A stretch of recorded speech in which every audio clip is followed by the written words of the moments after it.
Hello and welcome back to Arvos of Harvo. It's been another month, and so it's around time for another set of book reviews. August was really great. I got to finish lots of different books, and they all tended to follow the theme of life stories for some reason. And so lots of stories about from birth to death or birth to actualization, and let's get right into it. Okay, so this is the stack. You'll see that one is significantly larger than the rest, and there are thoughts about that one. But yeah, let's talk about each of these.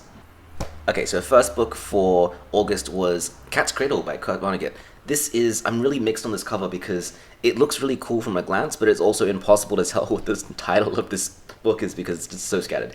Anyways, it is something of a science fiction, something of a satire set in the 1960s, where the scientist who was instrumental in inventing the atom bomb has also invented another device capable of just completely destroying the world. And the protagonist begins as a journalist searching for this man who invented the atom bomb and then becomes privy to this existential threat to humanity. It's a really wild book. It's one of the rare books that I would say that I've read that's very fast-paced. The chapters are tiny. The chapters are like 1 or 2 pages each, and you just rush straight through this intercontinental adventure with the end of humanity always on the stakes. And what's interesting is this is one of Kurt Vonnegut's earlier novels. So I've read Slaughterhouse-Five and really enjoyed that, and this is the second one of his that I've read. I will be honest, I didn't feel this one quite as much. I thought that the structural devices weren't as interesting as Slaughterhouse-Five's were. It is still a little bit non-linear because we are following this journalist's quest, but we are also learning about the life story of Phoenix Honecker, who is the inventor of the Doomsday device. And so we're jumping back and forth across time. We're also meeting his various children, and then we spend the second half of this novel on this fictional Caribbean nation which is known for being heavily impoverished, but also influenced by 2 bumbling US Army recruits who develop this like pseudo-Western, pseudo-island culture. And for what it's worth, it does show its trappings in the 1960s culture.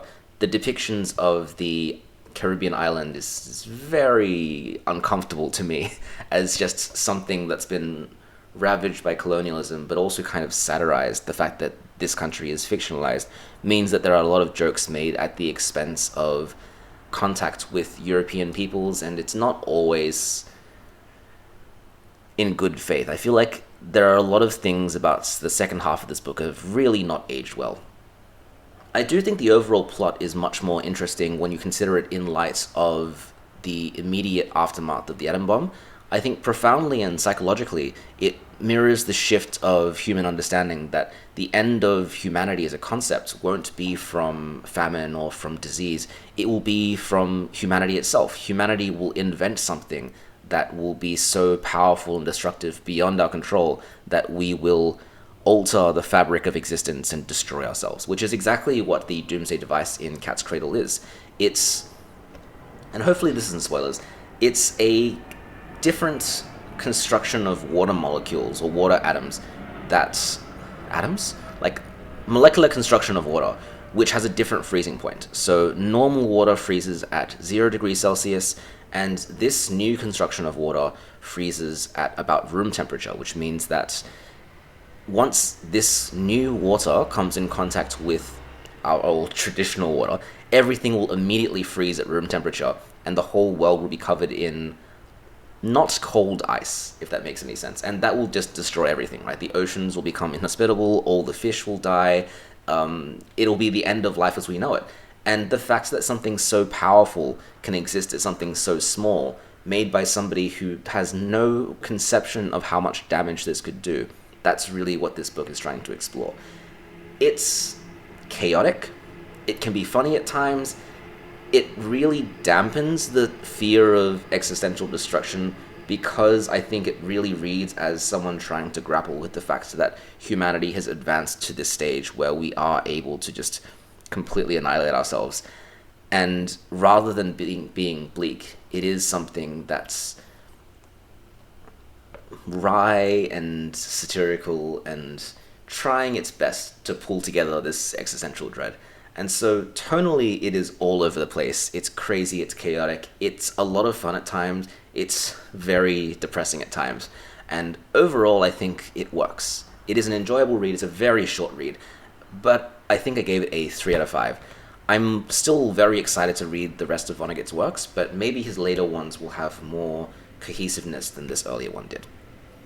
Alright, book number 2. Oh, you know this one was coming. This is A Little Life by Hanya Yanagihara. What a time. What a time. So, everybody knows about this book because it's doing huge rounds on social media at the moment. First of all, it's enormous, but also it's one of those books where it's infamous for being sad. It's one of those books where you watch people on TikTok just crying, breaking down for minutes on end after finishing this book. People are doing reading vlogs and read-alongs and just filming themselves crying, and yeah, it's a moment. It's a thing. And it's one of those books where people often say, it's really powerful, it's really impactful, don't read it. And in a way, that's a bigger plug for the book than if you were to say, oh, it's a great book, go read it. Because I have a big list of books that I know to be good and I will read one day, but I don't have many books that I've been expressly told not to read. And when I've been told not to do something, psychologically, of course, we're going to go do it, right? And so that's why I read this. I was just so curious as to what was making people cry and what this was about, knowing very, very little about this book. And I will say, I did not cry. I may be heartless. I don't really know why I didn't cry, but I see why it has this reaction in people. So we follow 4 main characters. We have Jude, who is a promising law student in New York. We have Willem, who is an aspiring actor. We have JB, who's an aspiring artist, and we have Malcolm, who's an architect. 4 very high-flying young men in New York, and they all gather together in this really run-down apartment at the beginning of the novel, and they live together and they share each other's joys and struggles, and that's kind of the first bit of the book, right? And then midway through the book, we find out that Jude has this incredibly tragic backstory, and there are some really dark things that happened in his past, and all the characters are trying to figure out how best to take care of Jude, how best to be the friend that he really needs, and how to, first of all, to even get him to talk about what he went through, but also get him to recover or get him to see life in a different way now that they are aware of what he's been through. And it's really, really harrowing because this book does not shy away from depictions of self-harm and depictions of really tragic mental health issues, and it really needs every single content warning that you're going to get. You can find the content warnings for this book very easily online, and that's for good reason. It's a lot. It hurts. I say this as someone who has had some personal experiences with anxiety. Nothing nearly as bad as the stuff in this book, but I have had anxiety in the past, and I know what it feels like to have anxiety, and I have it sometimes now. This book validated my anxiety. This book took some of the thoughts that I would have when I was having an anxious moment, and it said, yes, you are right to feel those thoughts. Those thoughts are valid, which for a novel about these mental health issues is kind of horrifying, because it makes me think about what this could do to somebody who has worse struggles than I do. If I could read this and I was being sent into a spiral of almost bringing back my anxiety, or at least reliving some moments from it, yeah, it's heavy. It's a lot. But it also feels like it's not doing that for the purpose of interrogating those issues, or really even interrogating trauma. It's doing that in order to make audiences cry and to be the big, sad book. And I think it's really impactful people who probably haven't been through those traumas to see characters who have experienced these things and then understand why they may behave the way they do. I think one of the strengths of this novel is actually just that emotional trap that it depicts, that when you are suffering, especially suffering mentally, you need help, but you don't want help, but you reach out for help anyway, but you have this conflicting relationship with everyone around you who wants to help you, but you need to want to get better yourself. It's just difficult, and it's really, really heavy in a way that I felt for almost the entire runtime was a bit exploitative, to the point where I think even getting to the last chapter, like this far into the book, I was rearing on giving it a 1 star, because I've never read something that has tangibly and meaningfully made my life worse having read it. And this one was doing it, right? Like, this one was making me think really negative thoughts that I haven't had problems with for a long time. And it was bringing it back, and I was thinking, why am I making myself read this? And I'm sure lots of people out there can sympathize. Now, I will say it does stick the landing. It does have a rather meaningful and hopeful turn towards the end of it.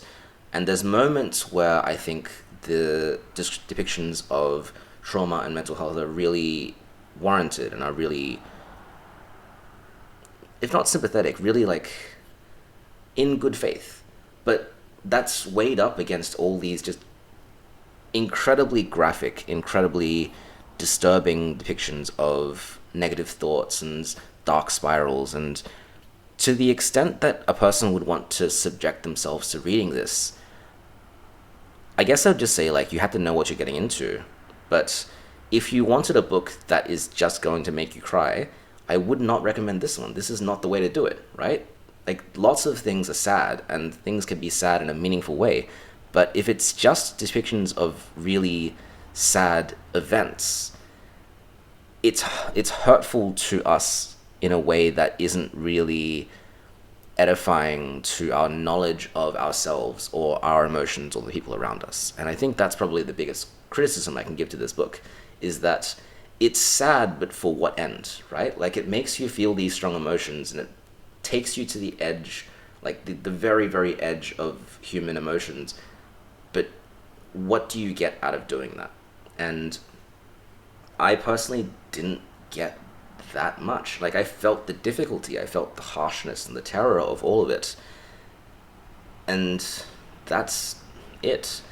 I will also say too that it's a really, really long book. I mean, you can see how big it is in my hands, and the font is not even that big, right? But what I find funny is that one of the few things I knew about this book before I started reading it was that the author, Hanya Yanagihara, had a big fight with publishers to try and keep everything in here, right? She had lots of discussions about whether the depictions of violence and the depictions of Jude's past, like whether they were warranted, whether they could have been toned down a little. And I'm of the opinion that yes, they certainly could have been toned down a little. At first, I really passionately supported the author being able to do whatever they want. But now, I guess a bit more into my reading and writing career, I can say that, no, just trust your editors. Like, your editor knows what they're doing. And there is no one author who is so visionary and skilled and incredible that they will have a negative relationship with an editor. I think sometimes editors can certainly be in bad faith and change the work itself into something that the author didn't want. But there are also times when the descriptions in the earlier parts of the book, the ones that aren't dramatic, the ones that don't really do anything, they don't need to be there. Like, there's lots of pages I was reading as I was starting out where I was going, I don't know why I'm learning about this. I don't think this is going to be important in any way. And as a result, it's a book that I would call sprawling and at times messy, because there are so many components of it, so many parts of it, that I don't really know why they're there, and they distract from the overall purpose. And there are also, like, I don't know why I would mention this specifically, but lots of weird moments about race, and not in a like a egregious way, not in a it would ruin the story for me way, not in like a Cat's Cradle way, but for example, there's two characters named Henry Young. One of them is Asian and one of them is black, and so the novel and all the characters call them Asian Henry Young and Black Henry Young, which is just not how you would treat human beings, right? Like, you would take some other quality first. You would call one like Tall Henry Young or Short Henry Young, or literally like give one a nickname, you know? One would be Henzo or whatever, or Heza or whatever. It just seems silly that their race would be at the forefront. And it's similar for some other characters as well, like JB is Haitian, and his race becomes quite prominently discussed in various moments as well, and it just seems not like how human beings would talk. And there were lots of situations where I had that same criticism, mostly earlier in the novel, where it's moments of jovial hanging around, watching each other succeed, and I was thinking like human beings wouldn't really talk that way. There are certainly moments where the novel does hit its stride and everything else melts away and you start enjoying it and being immersed in it, but there are also moments which don't work. And for a book that is this long, I think the easier thing to have done would have just been to take out the moments that aren't working as well. But maybe that's just me, right? Maybe some people read every word and think it deserves to be this long. There's certainly lots of quotes in the back which suggest they wished it would be longer, and I don't understand that impulse, but sure, you do you. One other thing too is that it's a book about New York and it's a book about professionals, and we have these four extremely unlikely, extremely successful friends. So we have a famous actor, a award-winning architect, a nationally recognized lawyer, and an artist who gets extremely famous doing realistic portraits. And for all of those things, I think it's unlikely that they would be four best friends. It just seems like a bit of a contrivance. And in the same sense, there's a doctor character here who is like a confidant to one of the characters, and to me too, I feel like that just doesn't seem like something which would happen. No one is that close to their doctors, and doctors specialize in things. They can't just cure you for whatever because they're a doctor, right? And lots of these weird questions kept popping up, and it also made me question just the believability and the verisimilitude of the novel. It's also a very timeless novel. It doesn't have any historical artifacts, which, if you think about New York in the last 60 years, every couple of years there's been a new thing that's on everyone's mind, right? Whether it's the GFC or whether it's 9/11 or whether it's different cultural attitudes in the 90s and the 80s, whether it's Y2K, like there's things that people talk about year on year, and this book avoids all of them. And I've seen reviews that are positive to say that that means it's very timeless, but to me it just makes it hard to picture when it's happening. Like, if a book is going to take you all through a character's life story for decades, at some point they need to introduce mobile phones, right? They can't just pretend that they're not going to latch it onto any particular time frame. If it's going to be set in New York, I feel like at some point it needs to mention 9/11 if it happens during the length of this book, because otherwise it's an imagined New York. It's not a real New York. And perhaps that's my problem, is that I'm trying to read this as a real life story of real people, when midway through reading I thought, what if I read this as a melodrama? What if I read this as something that's not trying to be realistic, but rather is just a imagined setting of imagined characters where I'm supposed to suspend my disbelief and just get taken on a ride? And in that sense, it is better, but it makes everything feel so much more artificial. Like, when I think about a melodrama, I think about the fact that the worst possible thing is going to happen at the worst possible moment, always. That's a contrivance of the genre. And so when I think that, then my understanding of this book really changes. It no longer becomes a book about actual people going through actual problems, sympathizing with people who have genuine mental health concerns. It just becomes, how many bad things can we throw at these characters and make the readers keep going? And that made it so much worse. And so overall, I'd give it a 2 out of 5. There's redeeming features, and sure, it'll give you a big emotional kick, but why? Why would you do this to yourself? That's how I would call it. A little life, why would you do this to yourself? Okay, so the next one's going to be On the Black Hill by Bruce Chatwin. I will disclose that I'm trying to work through the 1001 books to read before you die list. That's been revised a few times, so now it's, I think, 1,300 something books. And a lot of these I know nothing about. I see a book on that list and I know that it's somewhat respected or canonical, and whoever that Abridger's eyes were. And so I saw On the Black Hill, I saw this author at a used bookstore, I picked it up, I knew nothing about it. And what I found out was that it is another life story. It's about a set of twins who grow up in this regional Welsh town from birth to death. And it chronicles the changes of society all through the various world wars that happened, and as society continued to develop. But regional Wales stayed quite the same, right? I believe that in the setting of the book, we don't grapple with things like technology, we don't grapple with things like urbanization. It's just this farmstead, and how this farmstead on the Black Hill changes over time. And maybe I'm going to offend the population of Wales by saying this, but I don't really understand the appeal of Welsh literature. It's very quotidian, it's very normal things happening to normal people, but it's also bereft of a overarching narrative arc. It is really just the things that happen to these people throughout their lives, and there's ups and downs and no real rhyme or reason to them from a narrative perspective. Instead, it's more just, this is probably what could happen to some real people. And I'm sure that if you grew up in this area, if you're familiar with the culture and the attitudes, then this is a lot more meaningful, right? But it is also not something which would ever appeal to someone without any personal connection to that culture. I think watching this kind of village and seeing these two twins grow up, there are emotional moments, sure, but the ultimate significance to their life doesn't hit me to any regard.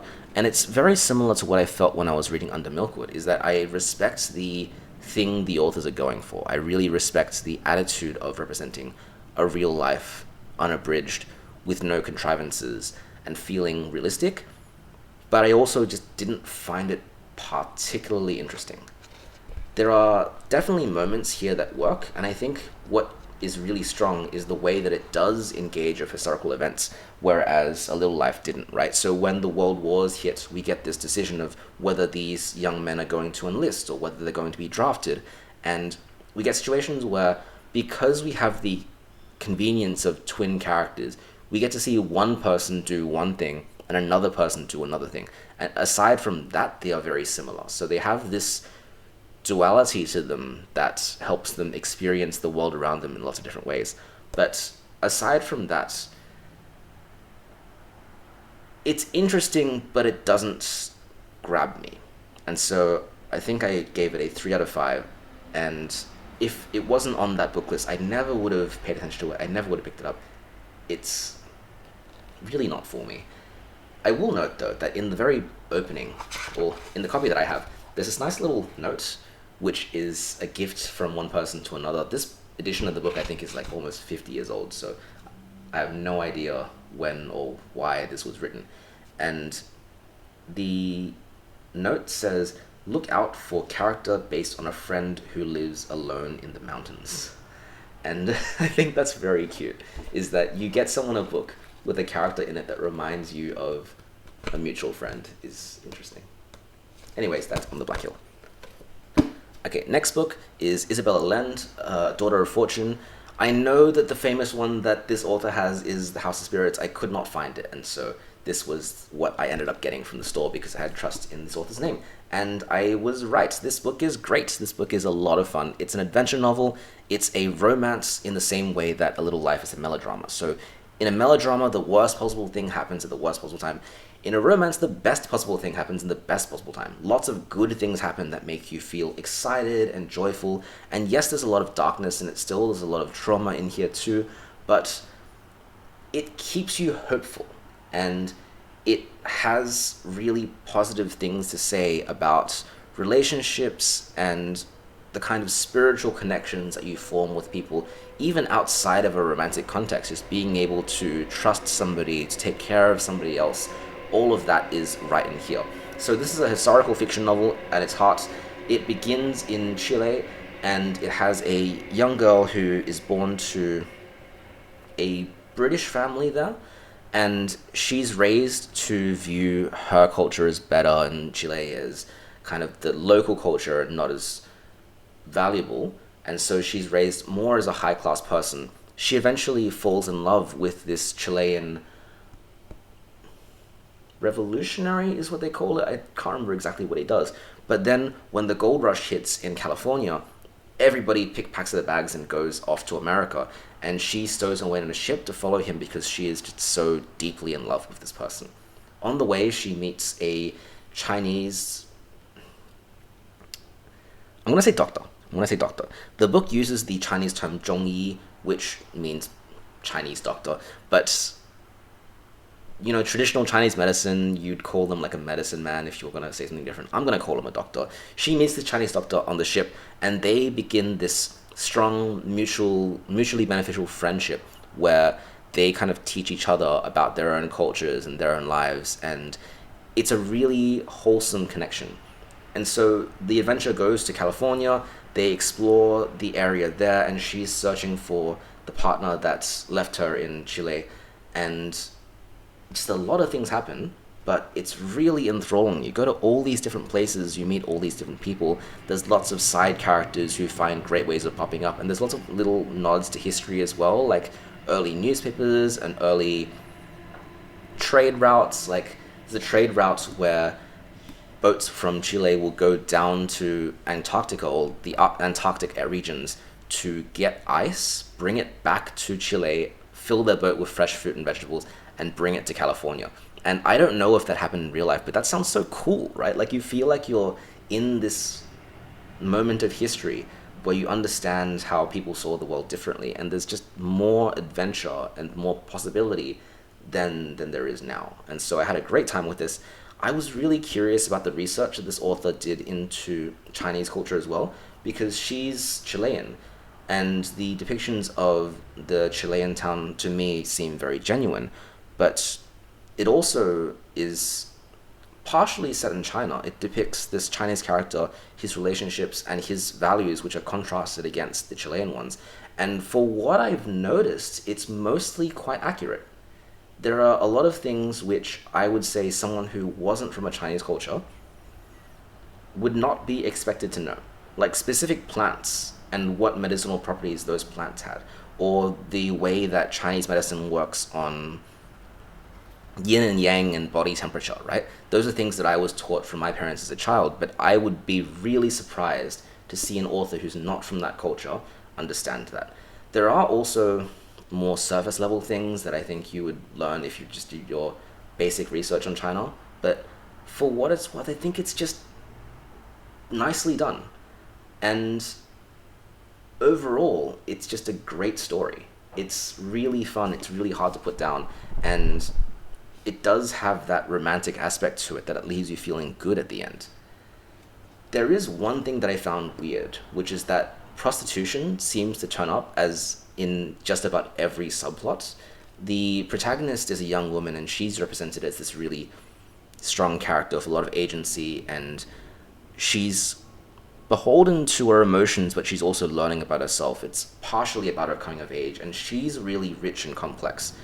And nearly all the other female characters are prostitutes.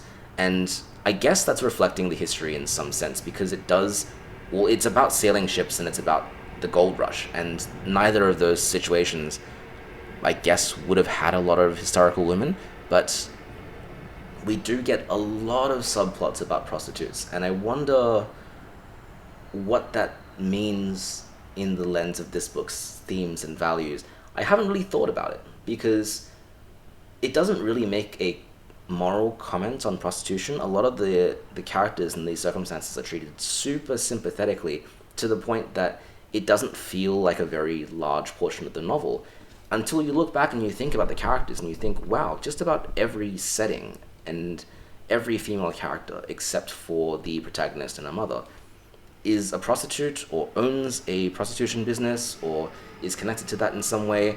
And it does stand out in that sense. It does make it a book that maybe you wouldn't want to read in public, right? Because there's a lot of like blush moments if you're British. But otherwise, it's really, really strong. I don't give half stars, but if I did, it would be a 4.5 out of 5, but I'm going to leave it as a 4 out of 5. It's not transcendent, but it is a very, very fun romance. Okay, book number 6, A Town Named Alice. This is Nevil Shute's novel from just about when he moved to Australia in the 1950s, and it is, I would suggest, one of the most colonial things I have ever read. It is one of the most pro-colonization books I've ever seen, which is interesting. It's set in the first half is set in World War II in the Pacific region, so it's in Malaysia, then Malaya, and it's occupied by the Japanese. And so what ends up happening is the protagonist and a bunch of other women living in Kuala Lumpur end up getting marched around all around Malaysia, trying to find a camp that'll take care of them but clearly the Japanese invaders don't care about their well-being, and so they're made just to wander around hoping that someone will actually take responsibility for them. And it has a very tragic beginning where lots of characters die, and it shows the difficulty that they went through. And it is based on history where a group of women were marched through Sumatra, so not Malaysia, but a similar circumstance in the Japanese side of the World War II conflict. And what ends up happening is these women eventually settle down in this location with a rice field, and they decide to just live autonomously for 2 years until the war finishes. And there she meets an Australian who helps her through the situation just a little bit, but it's described that the protagonist is really the main driver behind this commune that they form.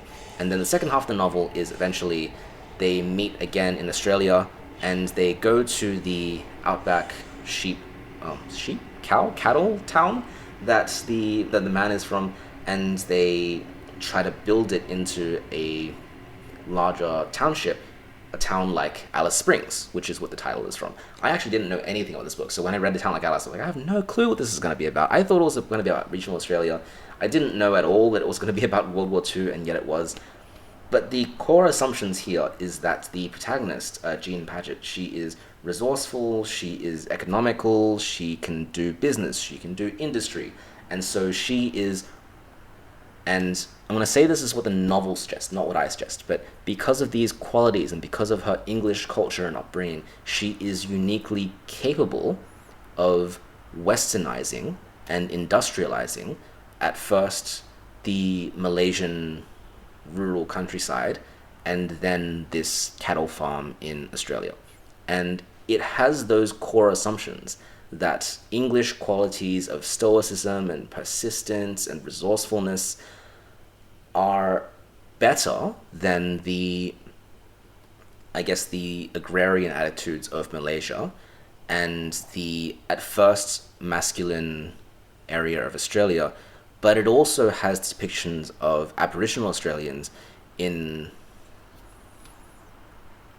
somewhat sympathetic, somewhat reductive terms. It suggests that there is a rightfulness to this protagonist's ability to create very historically European cultures within Malaysia and Australia. And that's why I said it's extremely colonial, because it represents this as just an overall good, right? It is good that the protagonist is able to go to these far-off locations where people like British women would not really be respected or welcomed, and turn them into places that would be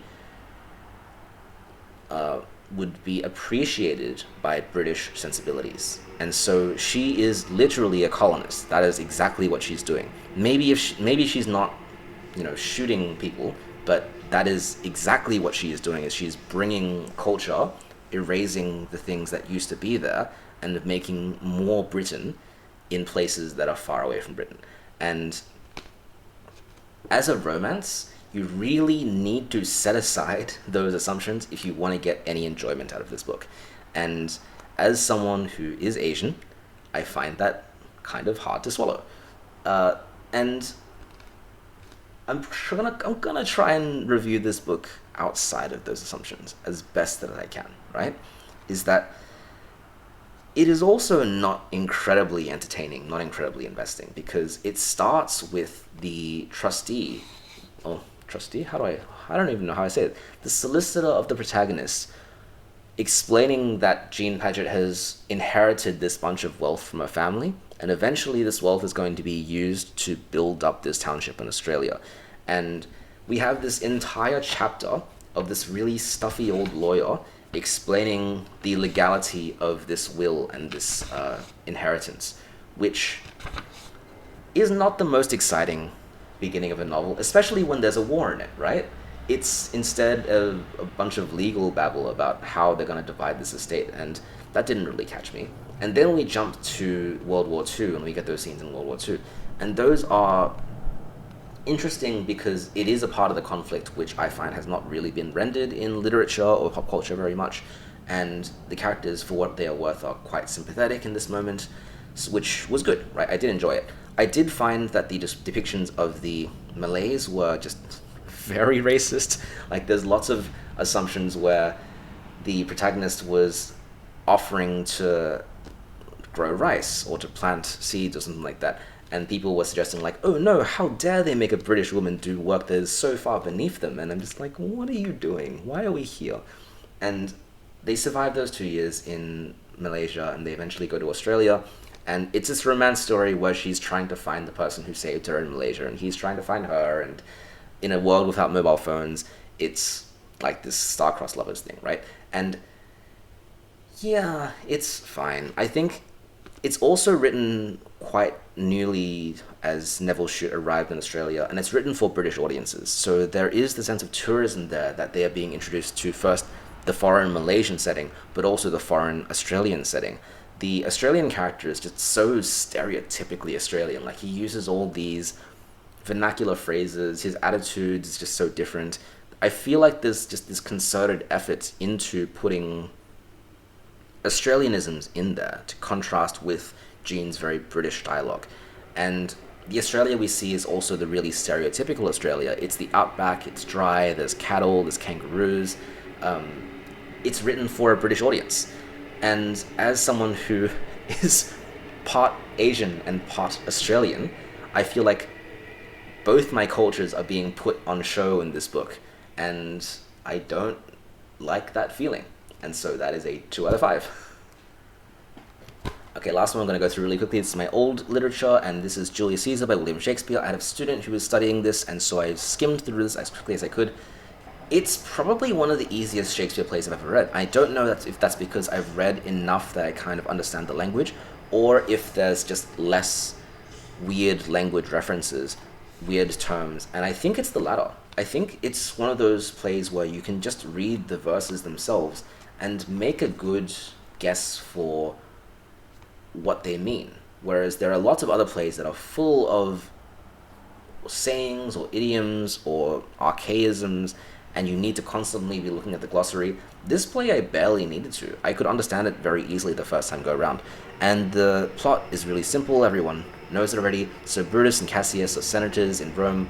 This is set towards the end of the reign of Julius Caesar, when he is about to become crowned as the emperor or the dictator in Rome, which historically did not like emperors or dictators very much.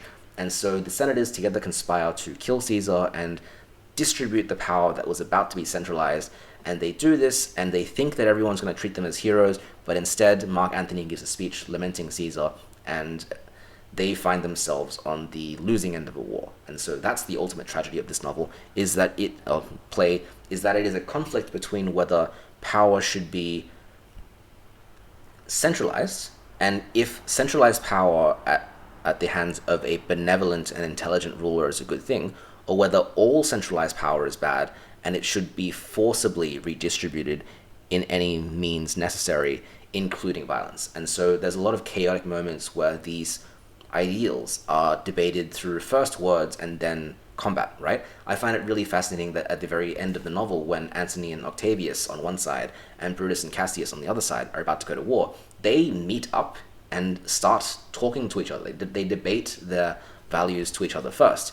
And then when it's clear that they're not going to reach an agreement, then they walk to their own separate sides and start their battle, right? So it is one of those high-minded philosophical works, but it is also just a very standard tragedy about ambition, which is how you could interpret it. Like, I think there is certainly an interpretation of this play which is a counterpart to Macbeth. So a person gets tempted into ambition despite their initial good qualities, kills a king, and then suffers consequences, right? That's part of the narrative.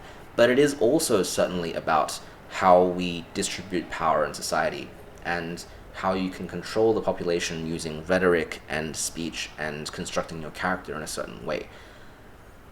It's quick, it's easy. I think this is one of the ones I would pick to teach Shakespeare to high schoolers, because it is easier to understand. It is about a historical figure that people might have heard about even without Shakespeare, and it does still have the interest of language to catch your attention. It's not as intricate as some of the other Shakespearean tragedies, but there are still some great speeches, and I did enjoy it. As with most Shakespeare plays, I'm giving it a 3 out of 5. There are good things, But did I really need to read this if I wasn't going to teach it? No, I would not. So that's that. Bloop, here is me from the future. I have forgotten one book because I evidently can't count to 7, but this is a placeholder. It is Daisy Jones and the Six, which I listened to on audiobook. And the interesting thing about it is that I think audiobook is the best format for Daisy Jones and the Six. It's written as a series of interviews about a fictional rock band in the 1960s and 70s, and because of the interview structure, and because every character is unique and speaks in their own voice, and the novel itself actually kind of looks like a script anyway, it becomes a radio play. And so that was so much more enjoyable for me than actually reading the text. I think it just worked so much better as a performance.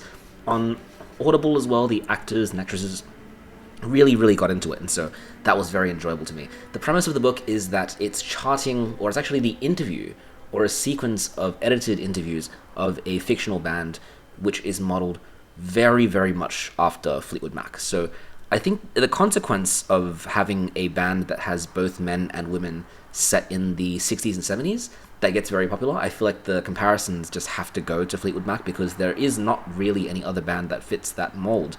Sure, there were a lot of famous bands that had men and women in them, but to have that structure and to have that drama of relationships and of potential cheating and the songs being written about experiences with other members in the band, it's just too much like Fleetwood Mac for me to not make those comparisons. And I've read interview material from Taylor Jenkins Reid where she says that Fleetwood Mac was her inspiration. So with the relationship to truth, this novel is already pretty interesting, because when I was in high school, I went through this big cringy Fleetwood Mac phase. Like, I really loved that band. And I still do. I think the songs are incredible. And for a while, I was also really invested into the lives of the band members. And for me, having known all that information about Fleetwood Mac, it made the reading experience of Daisy Jones and the Six very interesting, because I started thinking which character corresponds to which character, what moments correspond to what moments. Are the historical moments of Fleetwood Mac going to work its way into the novel, or are they going to be new things? And I think that the novel strikes a good balance between fiction and inspired by real life facts. A lot of the things that happen in the novel feel like they could reasonably have happened to, if not the real Fleetwood Mac, then another real band that existed at that time. There's a lot of stuff about relationships and drugs and finding yourself, and it just seems very true to the period. It feels written by somebody who, if they weren't alive during that period, at the very least they were very carefully researched and personally invested. The reading of this novel shows a huge enjoyment of that period in history, which I really love. The only one thing that's weird about it is that because it's a novel and it's a straightforward story, it tries to do a narrative arc. And I want to say this as carefully as I can to not spoil things. I know this is a very popular book lately, but it has an Act 1 and an Act 2 and an Act 3, which real-life musicians and real-life historical figures just don't have, right? Like, none of our lives function in acts. There's no orientation or development on big conflicts, climax, and then a resolution. Our lives just don't work that way. And if you look at famous bands, you could try and map the life of Stevie Nicks and the rise and fall of Fleetwood Mac into that structure, but Fleetwood Mac is not over, right? They've not ended. The original members still every now and then tour here and then. There's no finality or closure to that story. And so I find that by putting it into a novel format, Daisy Jones and the Six contrives itself to have this arc. And maybe I would have enjoyed it more if it was more of a slice of life thing, right? Where I didn't have to worry about what was going to happen next. Instead, I could just enjoy these characters being themselves, having conflicts and working the way through it, but not conforming to a very artificial feeling narrative arc that reminds me again that these are not real human beings. These are creations by the author designed to make me feel emotions at very carefully timed intervals. So overall, I think this gets a 3 out of 5 because I enjoyed it quite a bit, but a lot of that enjoyment comes from my personal experience of Fleetwood Mac and being able to get this fictionalized look into what life would have been like for those members at the time. But if I didn't have that investment, if I was just a reader looking at this book completely objectively, I don't know if I would have enjoyed it that much. I think it requires you to have that initial interest in the historical period because the relationships between the characters while they're well done, they're not superlative, right? Like that, the relationships aren't the focus of the book. The feeling of being in the band is the focus of the book. So it could be very good if that's what you're into. It could also just be very okay. And that is Daisy Jones and the Six. Alright, so that's my 7 books of August, and there's still a few days left in this month. I'm recording this on the 29th. I was going to add one more book, but I figured I would get a head start on my September reads. And I'm just a little bit behind on my challenge, and I will try my best to read probably 8 books next month and 8 books in October, and we'll get back on track. So thanks for joining this month, and I will see you next time. Goodbye!